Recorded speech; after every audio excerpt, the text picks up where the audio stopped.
First of all, I guess we'll start at the beginning. Tell me the news that you received.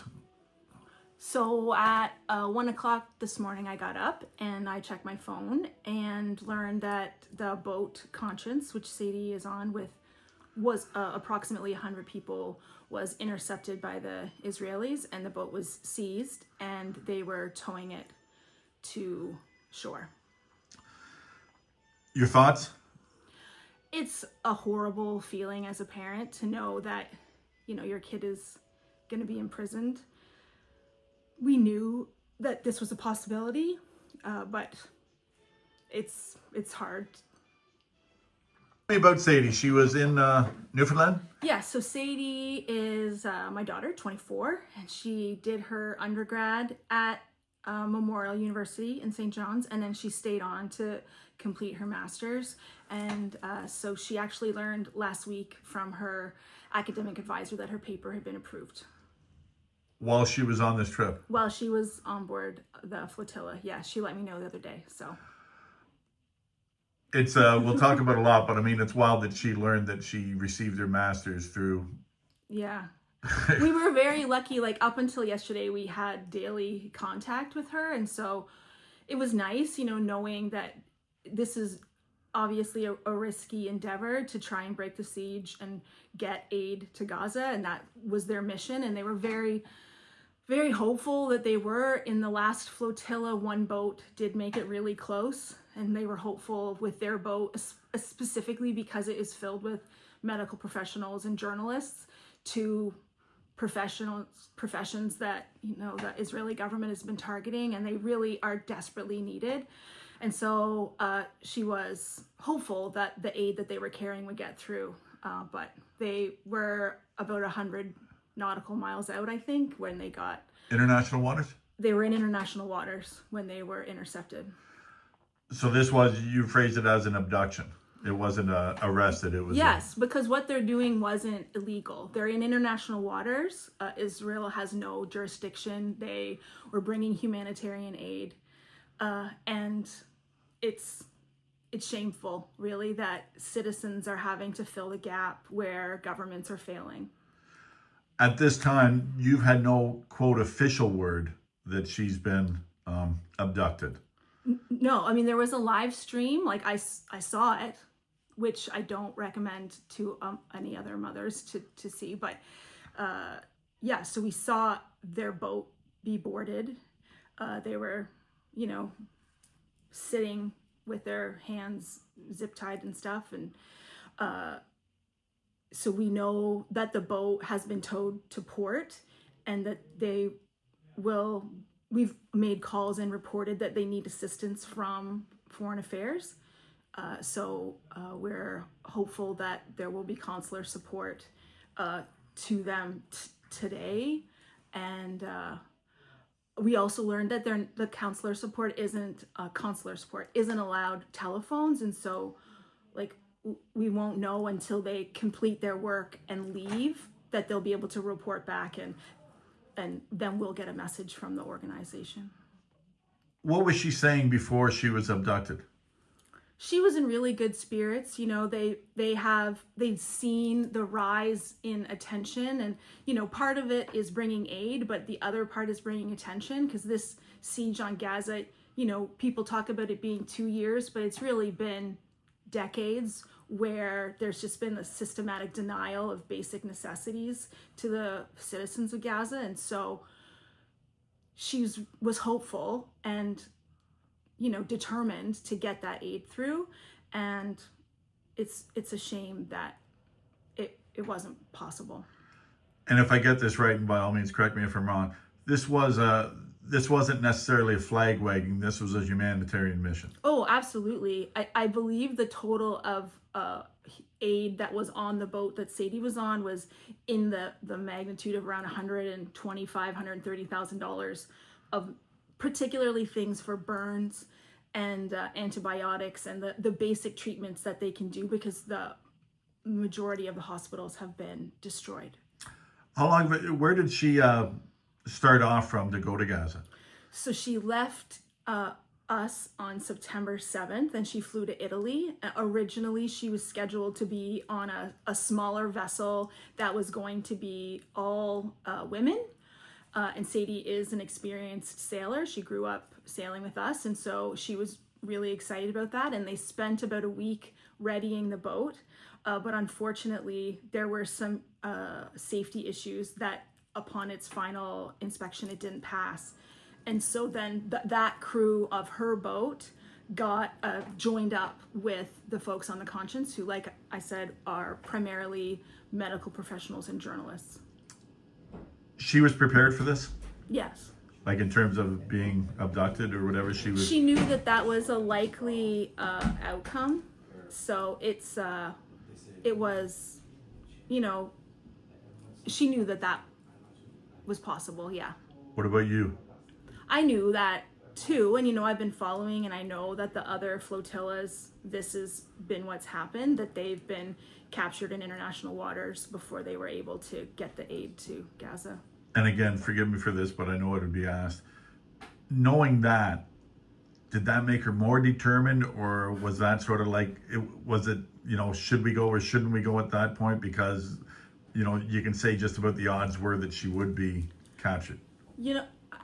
You'd have to ask her, but knowing her, that she's so determined and this cause is so important to her, and she has many friends that are Palestinian, and she's just been so dedicated and spent a lot of time learning all of the nuance about the complexity there, and also the complicity that the Canadian government has by continuing to support arms. We need a two-way arms embargo so that we stop receiving weapons that have been battle tested in Gaza. That's disgusting, and we shouldn't be sending parts so that we can be complicit in the violence that's happening there. So you haven't heard from your daughter going on, it'll be in a few hours, it'll be 24 hours, and where does your mind go with that? It's terrible, and I have to steel myself for probably 3 or 4 more days of not actually knowing. But I implore the Canadian government to do what they need to do to protect their citizens. There's Satie and 5 other Canadian passport holders were picked up on that boat yesterday, and they need the support, and they need to come safely home. And at the same time, we all need to keep our eyes on Gaza. We need to keep our eyes on Gaza to keep the folks that are there now safe, our Canadians, and we also need to keep up the work that Satie and all of these incredible dedicated volunteers have been doing. And I want to, if I can, enforce this was humanitarian. So this wasn't anything where it's 100%. And there were, I did see a couple of propaganda videos that released where they, the Israelis showed boats that were empty with nothing. But I've seen the videos of what Satie's boat was carrying, and I can share those with you. And I think this time they made an effort to show what was on board, just to prevent that from happening again. It really is about just the basic necessities of life are being denied and have continually been denied for years and years and years. And if the government isn't going to step in, it's when we as fellow citizens have to have compassion and do what we can. Can you tell me about, when you say things like that, what about October 7th, if people want to bring that up with what happened there? It is very, very complex, and I think it's a challenging piece when you have an oppressed group, the Palestinians, who for years have lived under oppression, that yes, what they're doing, is getting labeled as terrorism, but it's resistance to occupation. And none of it is right.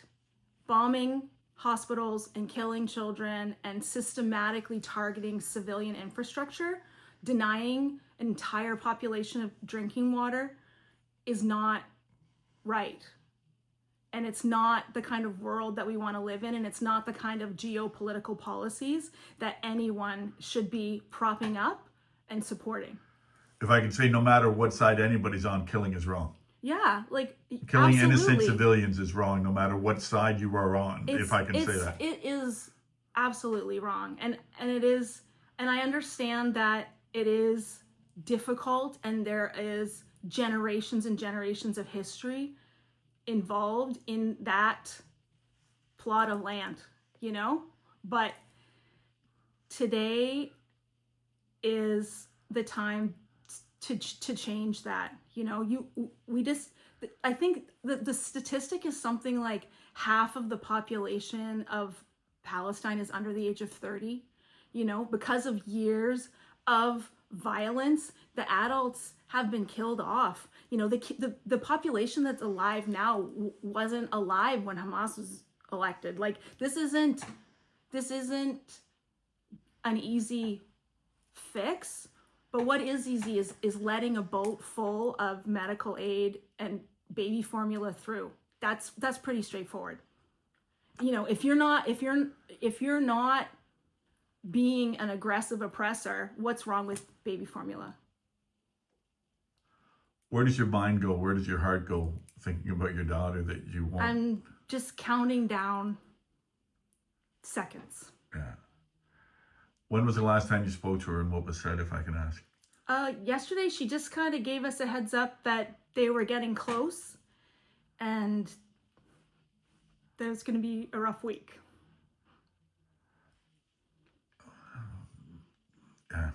They, and forgive me, so it was just a group chat where you found out that the boat was seized? Yeah, we have a WhatsApp chat that they set up ahead of time, and so it got like mobilized the moment that the boat was intercepted. And so then they've been very good about keeping us in the loop and kind of centralizing all of the information. So they have the information about the file that we started with Foreign Affairs, and they're acting on our behalf and reaching out, and we're doing the same. So we're just amplifying the message and the number of contacts that we make. As far as myself hearing this only 2 hours ago, are you surprised that you haven't heard really from the Canadian government? Well, yes. I mean, it would be great to have, you know, boots on the ground and people talking to us. I also acknowledge there's a time change, you know, like they're 8 hours ahead. It's tomorrow there. But, you know. But when they've had the passport, when the Israelis have had all the passports, it's not like a guessing game of what country to contact. And that's what I mean. Like, it's one of those things where, like you say, it's time, it's daytime, it's nighttime. I get that. But I mean, there's more than one soldier or whatever it is working over there that would know. And when they confiscate the passports, they know who to contact. I mean, this is part of the inhumane treatment, right? You can keep people, and they will allow you a quick, like, get out of jail free card if you will sign a paper that says you illegally entered Israel. But they didn't. So why should they? So they won't. Yeah. You know, I mean, this is about breaking the siege, and it's unfortunate that volunteers are the ones that are doing it. Doctors and nurses and journalists and activists and students should not be the ones who are doing the work on the ground to help the people of Gaza. Tell me about these if you can. So these are photos that Satie shared with us. These are some boats that are part of the flotilla. And then she obviously did a tour of the, what is it called? The deck? No. Yep. Anyway, I should know this. You should. Yeah, and then so more boats that are part of the flotilla. And she was on the largest boat. She's on this is called the Conscience, and so it was a retrofitted ferry. And so this was her, and they spent their days at seas decorating the boat. So those are pictures. There's Satie and another fellow Canadian. And she's from Toronto? And that was from Toronto, yes. And this is on... And this was taken... Where does it show the time? Or just before... This would be just before they were intercepted. So the night of, like, yeah. More or less last night? That would have just been before, yeah. Yeah, that's wild. Yeah. And then the one of her under arrest, if I can say, or under. So this was from the live stream. I didn't, I was busy. Yeah. So my son's girlfriend captured these. So you can see Satie. This is after they've been intercepted. And forgive me, is that as an Israeli behind her? That is her. After or while under arrest? While under arrest, yeah. They had all of the volunteers up on the top deck of the boat. So When you saw that for the first time, your reaction? it's just a sinking gut feeling because, you know, it's, you know that other detainees have been mistreated, and it's just not what you want your kid to be going through. And I know that she's strong and determined, but it's still not great. Proud of your daughter? Absolutely. What would you say to her now? Get home. Thank you for your time. Thanks.